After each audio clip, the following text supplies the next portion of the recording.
My first recollection of beautiful letters has to do with the story of Simple Simon, published in full color by the old firm of McLaughlin Brothers in the early 80s. My copy of it, still surviving, though without the front cover, is elegantly inscribed, Harry Mencken, 1887 3/4. I was 7 years old precisely in the year 1887 3/4, and could read for myself, but my mother had been reading it to me for several years before, and I recall very vividly sitting with her at an upstairs window in Holland Street, looking down upon a snowstorm in Union Square, and hearing, Simple Simon went a-fishing, for to catch a whale. All the water he had got was in his mother's pail. At 7, or more likely it was only 5, this seemed to me to be a perfect comic situation, and it retains that character to this day.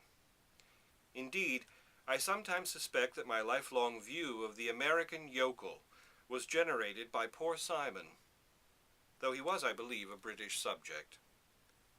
I still know half of his saga by heart, and the rest comes back by merely glancing at it.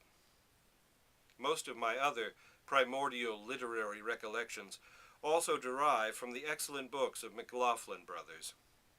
In the late 80s, my brother and I, he was 20 months my junior, studied the imprint with fascination and spent a great deal of time debating the pronunciation of the name.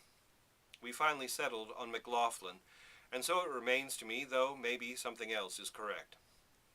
One of the curious things I discover, thumbing through my shelf of McLaughlin incunabula, is that all the books linger in the memory, only as fragments. There is, for example, A Peep at Buffalo Bill's Wild West, published in 1887 and acquired instantly. All the pictures save 2 strike me as new today, and all the stanzas of the text save the one about the cowboy's doxy, Madge. And Buckskin Joe and Hurricane Dick regard her doings with pride, for to them she owes whatever she knows. They taught her to shoot and ride.